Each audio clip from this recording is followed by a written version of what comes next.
You're listening to Keith Sports News. Hey. What's happening, folks?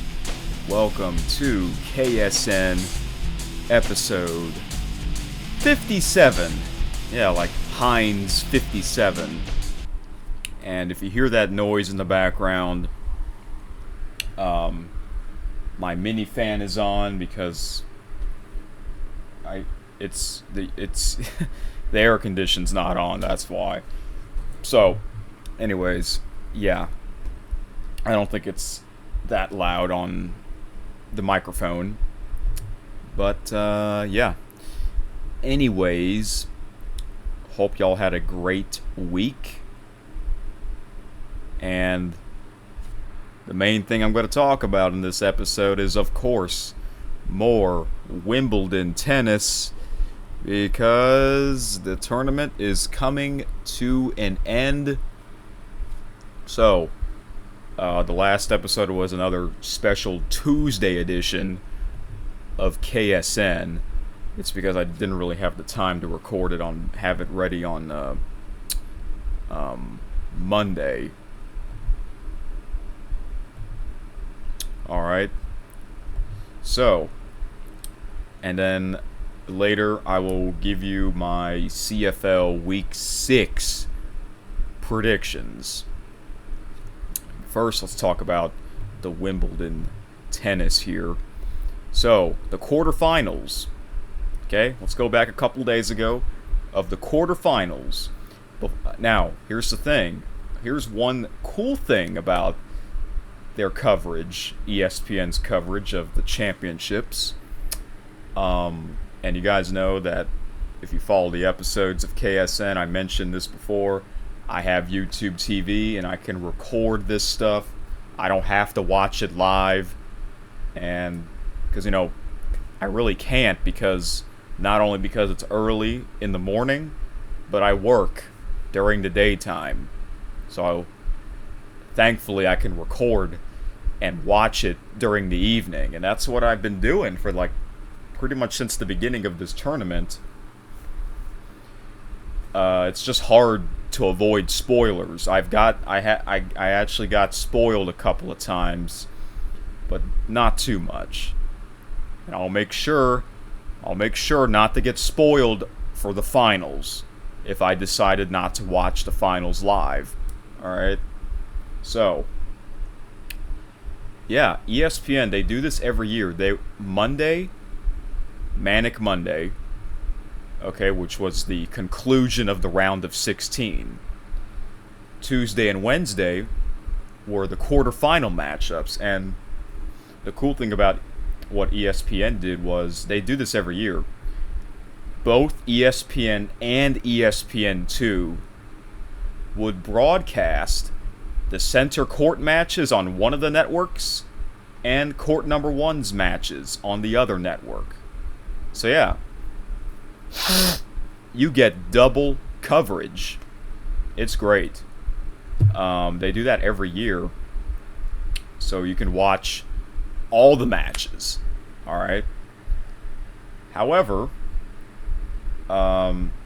if you were to watch that live, then you probably did the split screen, because you can do that on YouTube, the split screen, which really helps, especially if it's two matches that you really want to see at the same time.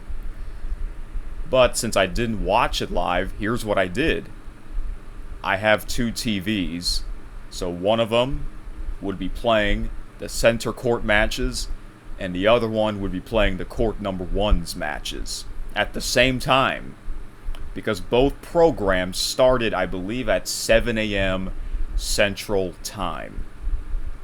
And that's what I did. And I didn't skip the commercials. I usually do, but because it's both coverages, I felt like I can't skip the commercials, because thankfully I didn't do that, because they would tell you what's going on the other network's matches, if you know what I'm saying. So I try to watch as much as I can, and I gotta be honest with you guys, I didn't really get too much sleep this week because I wanted to make sure I watched these matches, or at least most of them.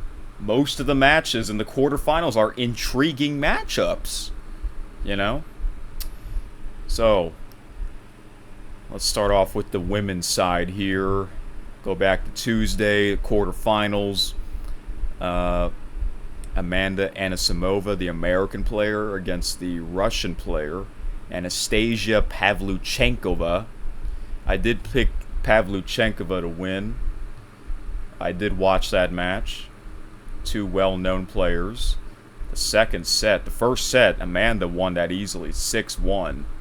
The second set was very, very close. And Amanda also won that set 7-6, tiebreaker 11-9. Wow. A great second set matchup. The other quarterfinal matchup was Aryna Sabalenka, the number 1 seeded player, against the German player. What's her name? Laura Siegmund? That was a pretty good match as well. It came down to 3 sets. I thought Sabalenka would win this match pretty easily, but no.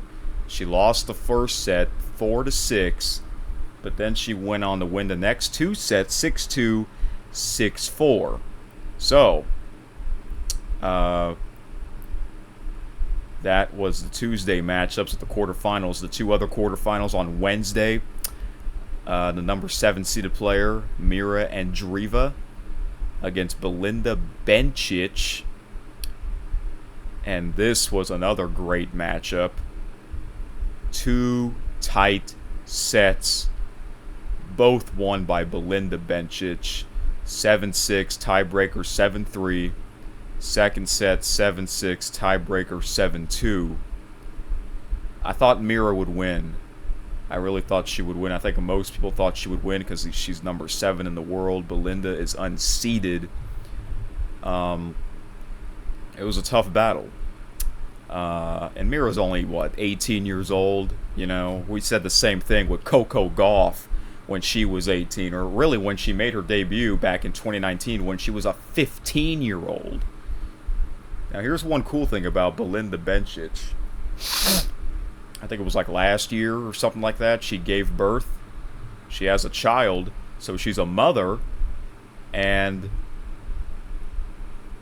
the mother, Belinda Bencic, went pretty far into the tournament, and so got to give credit to her, you know. And I remember her from years and years ago when I first started getting into tennis. Which was back in 2017. So, yeah. And she's from Switzerland. Just like the great Roger Federer. And the last quarterfinal matchup was Iga Swiatek against Lyudmila Samsonova. And I picked Iga to win this one. I had a feeling she would win, and she won this one in straight sets. All right, now to the men's side. Let's go back to Tuesday, the quarterfinal matchups. Cameron Norrie against the number 2 seeded player, Carlos Alcaraz. I didn't watch much of this match because I kind of knew Alcaraz would win pretty much, and he did. I did pick Alcaraz to win that matchup easily, and he did win that easily in straight sets. The other matchup was more intriguing. Taylor Fritz, the number 5 seeded American player, against Karen Khachanov. At first, I thought, when I made my prediction in my mind, I thought, well, maybe Khachanov has a chance, but I like the way Taylor Fritz is playing, so I gave a slight edge to Fritz to win the match. And he did. He won the match in 4 sets, 6-3, 6-4, 1-6, 7-6, tiebreaker 7-4. So, two tall players. There's nothing like it. Watching two tall male players in a big battle. And Wednesday matches, the Italian player, not Jannik Sinner, this other Italian player called Flavio Caballi against the greatest of all time, Novak Djokovic. And I didn't really get a chance to watch too much of this match because I was confident Novak would win. And he did win. However, he lost the first set in a close one, 7-6, tiebreaker 8-6. But then he went on to win the next three sets, 6-2, 7-5, 6-4. And the last quarterfinal matchup, Jannik Sinner, the number one seeded player from Italy, against one of my favorites, Ben Shelton. He's a cool guy. And I thought Ben Shelton... Listen, I picked Sinner to win. I did. I'm sure most people did as well. I thought Shelton would win a set. So I picked Sinner to win in four sets, but no, he won in straight sets. However, the first set was close, 7-6, tiebreaker 7-2. Then he went on to win the next two sets, 6-4, 6-4. Remember, this is Jannik Sinner, the player who lost the first two sets against Grigor Dimitrov. I know, right? So,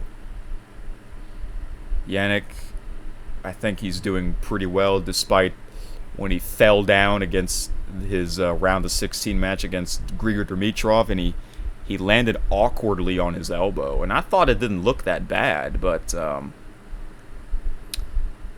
he looked pretty good in that quarterfinal matchup.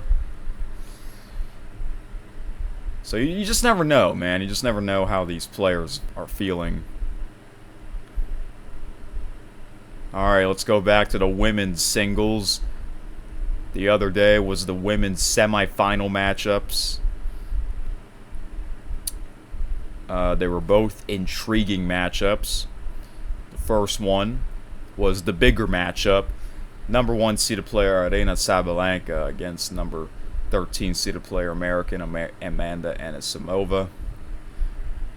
I did pick Sabalenka to win, and I think a lot of people did as well. It's hard to go against the number 1 player. And this was a huge matchup. Two tall players going at it. And this match, it kind of felt like a final because it was a great match.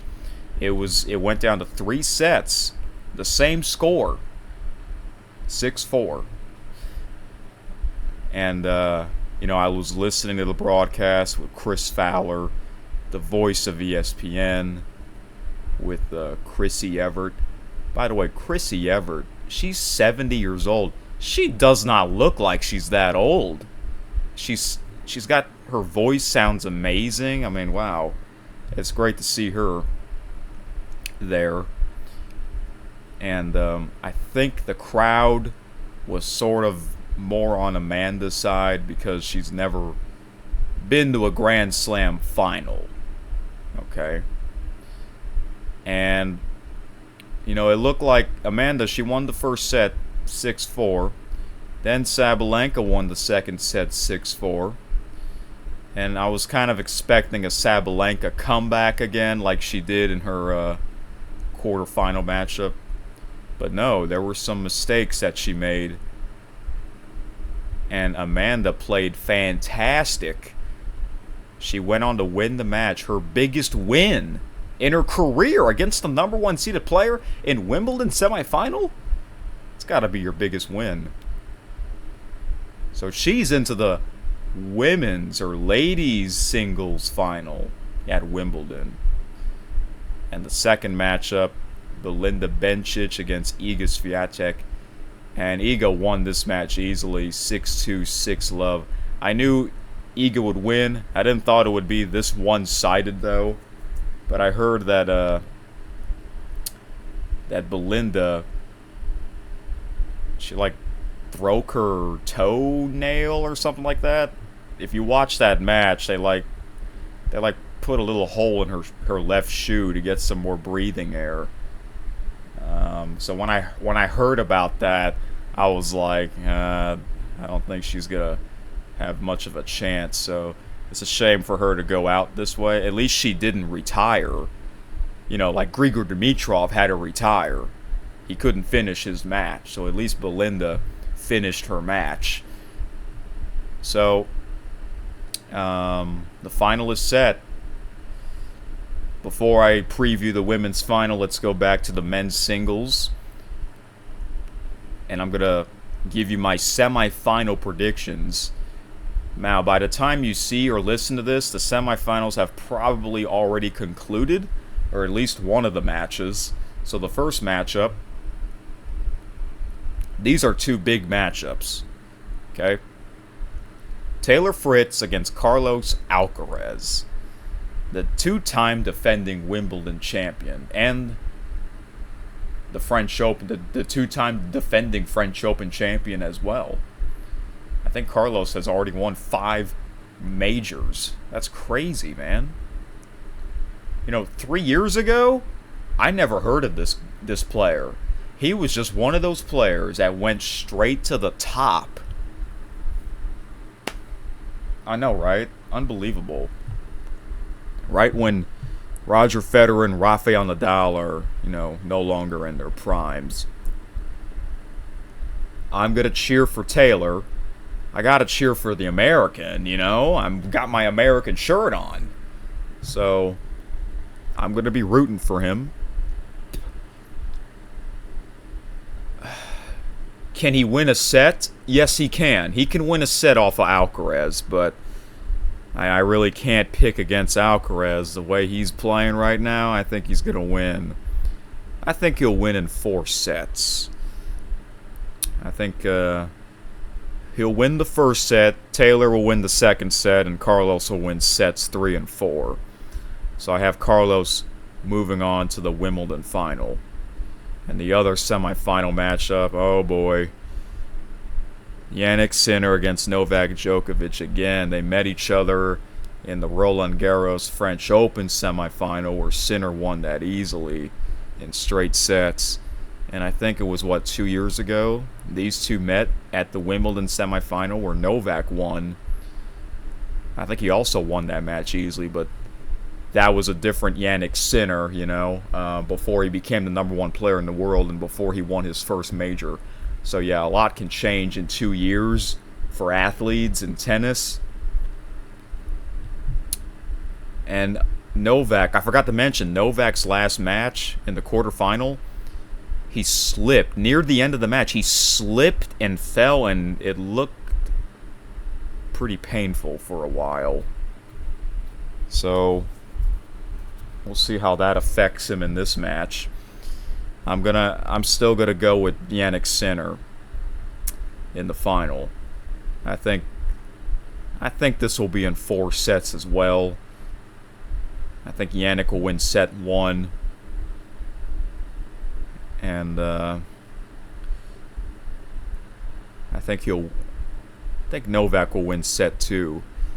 I think it'll be just like the Taylor Fritz Carlos Alcaraz match. So, and I believe I did say this, that I originally have Jannik Sinner against Carlos Alcaraz in the Wimbledon final, a French Open final rematch. Do I want this to be the final? Partially. I say that because we have Taylor Fritz, an American male player. I hope he goes to the final. And I hope Novak goes to the final again as well. I'm hoping for a Fritz Djokovic final. I actually hope that happens. Listen, no disrespect to the 2 best players right now. I like them both. But I think it is going to be #1 against #2 in the final. But if it's, I'll be surprised if it isn't. I'll be surprised if neither one of them is in it. So if the final is Jannik Sinner against Carlos Alcaraz, who's going to be the favorite? I think it would have to be Alcaraz. If this is the final, Sinner and Alcaraz, I'm going to cheer for Sinner so he can get revenge. I think there's a chance that Sinner can win this title. But I'll go with Sinner to win Wimbledon in 5 sets. But what if the finals is Taylor Fritz against Novak Djokovic?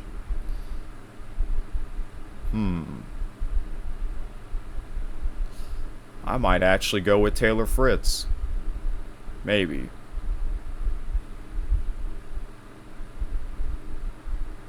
Or maybe Novak might just be doing Novak things, you know. You just never know about him, even though he's 38. But I'm hoping for a great final. 2 years ago was a great final. I watched that live. Yeah. So, and I thought Novak would win that final. And it looked like it was going to win. But vamos, Carlitos! Just won't give up. Just like when he faced Jannik Sinner in the French Open final. I can't believe that final, man. That's got to be the best sports championship event of the year, of this year. I don't think anything else will top that. So I still got Jannik Sinner against Carlos Alcaraz in the final, and I'm going to pick Sinner to win Wimbledon in 5 sets. But part of me is hoping for a Taylor Fritz and Novak Djokovic final. You know, that would be kind of interesting. So, yep, got my American shirt. Got to root for the American, you know, since I'm from America. And to the women's final is set for tomorrow. This is a very, very interesting final. We got Amanda Anisimova taking on Iga Swiatek. These two have never played each other in their pro tour. I heard that they played each other when they were in the juniors 9 years ago, something like that. Wow, that's crazy. Their first pro matchup is in the Wimbledon final. Now that is something. And here's what's interesting. I was born in 2001. Same with these two players. They were also born in 2001. And they're actually slightly younger than me. Iga is 12 days younger than me. And Amanda, she's about 3.5 months younger than me. So yeah, Iga was born on May 31st, and Amanda was born on August 31st. So that's interesting. Yeah, I know, it's crazy. I'm watching athletes that are younger than me. Jannik Sinner's younger than me. Carlos Alcaraz is younger than me. The two best players are younger than me. Jeez, Louisiana. So I gotta cheer for Amanda in this final. I got to.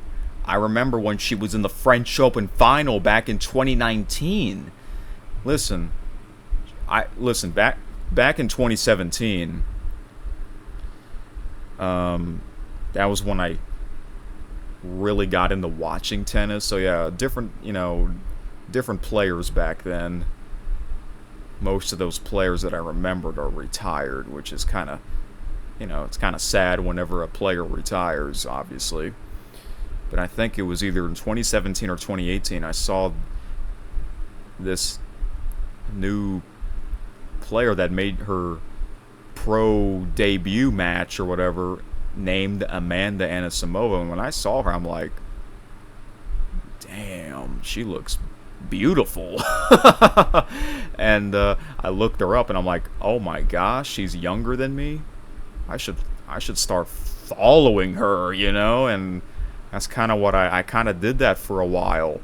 I was following her for the next couple of years. Yeah, I remember when she got to the French Open semifinals back in 2019 when she was only 17 years old. It's crazy. That was already 6 years ago. And that was a great year until, well, the pressure got to her, basically, you know. And 2020 was the COVID year, so. And then, you know, the following years after that, she didn't look too great. Sometimes she did look great, sometimes she didn't play so great. But then in 2023, she took an absence for like a half a year or something like that, and then they were talking about that. ESPN was talking about that. She took a break because of her mental health, wanted to focus on that. And while she took time off, she got into painting. So that was very interesting. And then she came back last year. And it took time for her to, you know, make her rankings rise up. And last year's Wimbledon, she lost in the qualifying match because her ranking was really low. When your ranking is really low, you have to go through qualies. So, yeah, 1 year ago, she wasn't even in the main draw. It's crazy, man.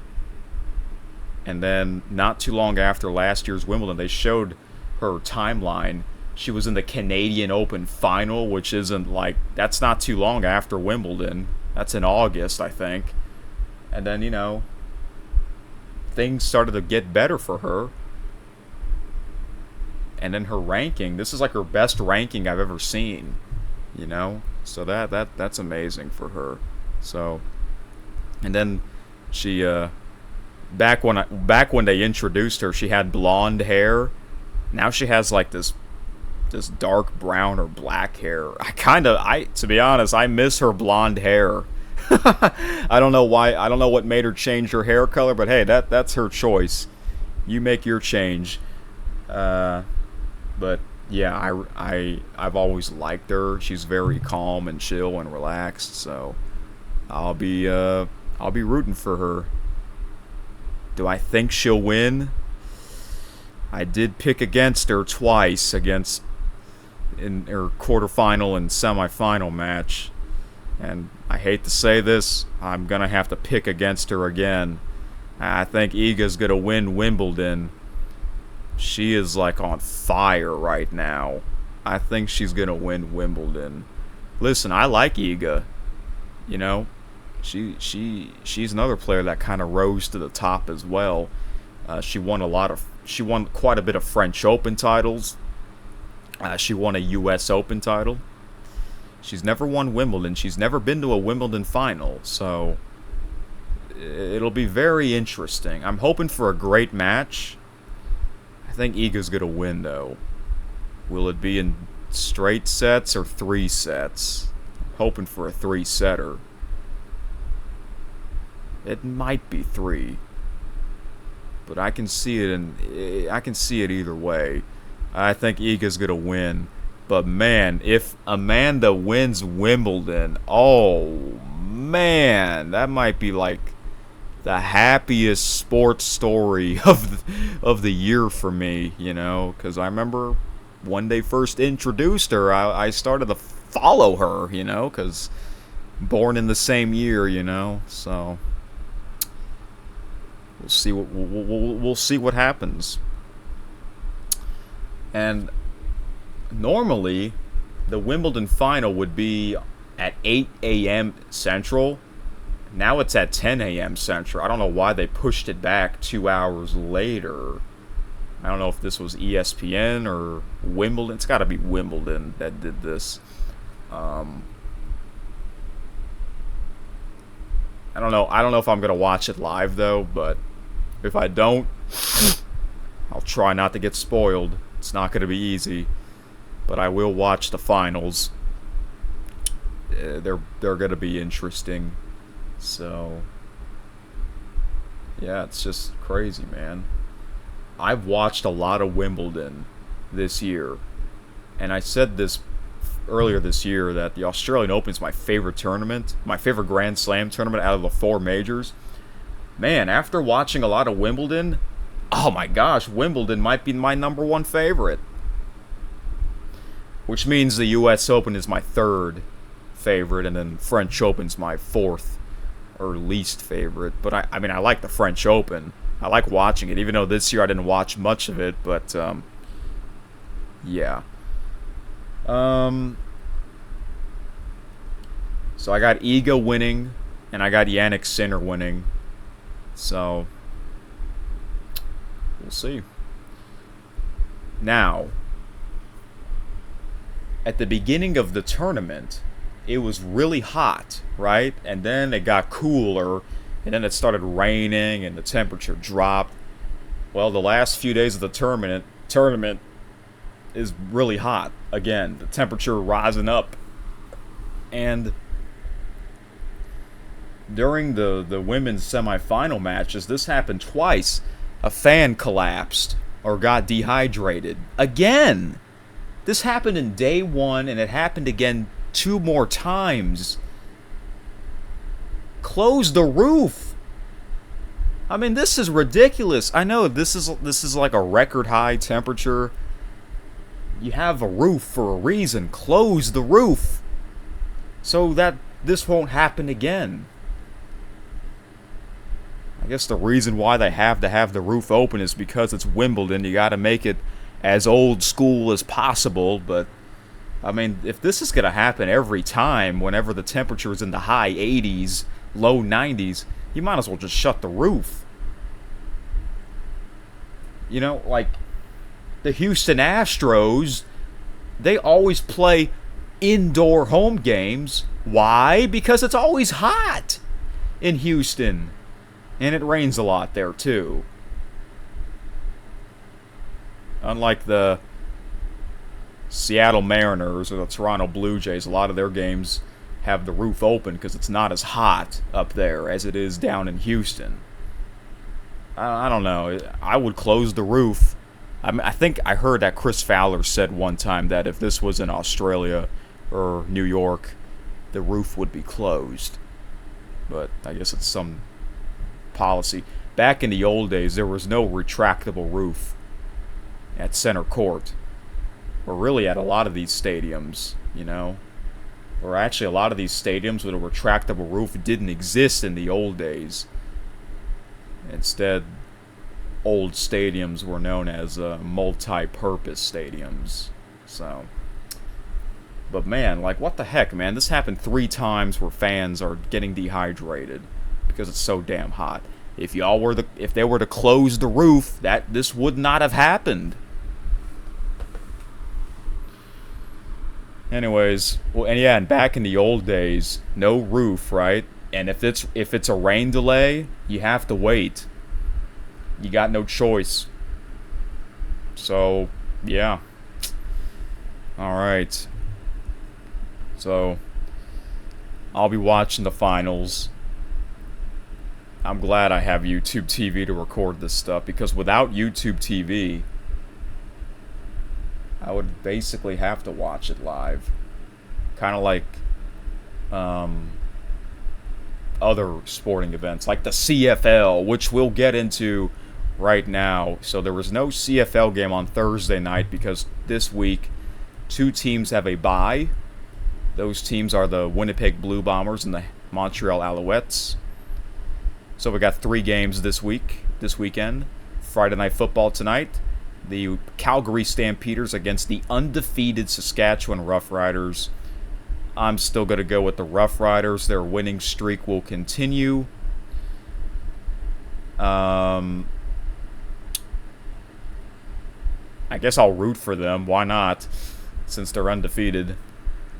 Saturday night, tomorrow night, Ottawa Red Blacks against the Hamilton Tiger Cats. Well, right now, the Tiger Cats are on fire, especially after scoring 51 points against the Toronto Argonauts. I gotta pick the Tiger Cats. Plus the Red Blacks, they lost to the winless Edmonton Elks.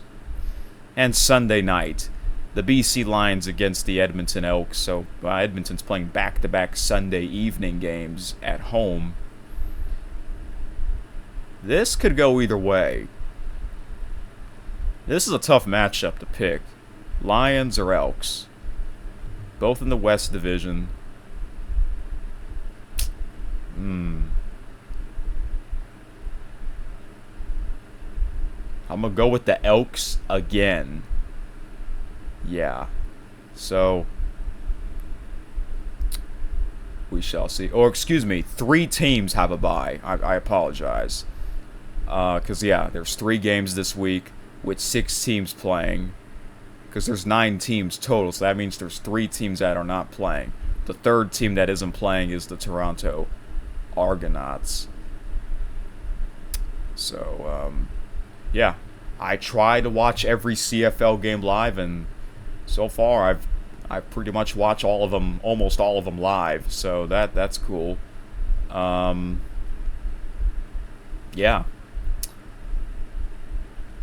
All right. To the MLB. I saw a notification that, next week is the Home Run Derby and All-Star Game on Monday and Tuesday nights. And I saw a notification, I believe it was from the ESPN app, that they're going to use the robot umpiring system at this year's All-Star Game. Is that true? If so, okay, I guess that'll be interesting to watch that game. Yeah, for like the past 2 years, they were league has been talking about, hey, I think we're going to consider having robot umpires where they're going to get all the calls correct. Man, that's going to be really weird when that really happens. Now, they kind of introduced that in tennis. If you watched Wimbledon, there's no linesmen. There used to be linesmen in the old days for all the tournaments, but pretty much since 2021, they started introducing the electronic lining calling system, or whatever you call that. And then more tournaments began to using that format, and no more linesmen. It's kind of weird. There were linesmen at the French Open, but not at this year's Wimbledon. So, I when they first introduced that, I actually did not mind that at all. I kind of liked it like that. But for baseball, I don't know if I'm going to like it like that, because I'm one of those guys, I'm one of those people that sometimes I like to watch the officials instead of just the players. I like to watch both the players and the officials, referees, and umpires. And, if you watch a certain league for years, you get familiar with the umpires. Oh, I remember this umpire, this referee, a familiar face, this chair umpire. I remember him. You remember their names, what they look like. I remember a lot of MLB umpires. Because when I first got into watching baseball, one of the first things that I started focusing on is the home plate umpire. Yeah, I was one of those fans, focusing on the officiating. So, you know what? I've actually dressed up as an umpire a couple of times for Halloween, as well as a pro wrestling referee. Can you imagine if I become one of those two? That's gonna be my career. Oh my gosh, that'll be nuts. Yeah. So, see what happens here. Next episode, I'm going to recap Wimbledon, the finals. So, I'm going to be wearing my USA shirts this weekend, especially tomorrow for the women's final. If somehow Taylor Fritz is in the gentleman's final, that'll be amazing. Because I really like him as well. Can you imagine both Amanda and Taylor win Wimbledon? Double American champions? Oh, that'll be like the biggest sports story of the year for me. So yeah. Alright guys. So, enjoy another great sports weekend. And I should be back on Monday this time. Hopefully. See you then. Thank you for listening to Keith Sports News.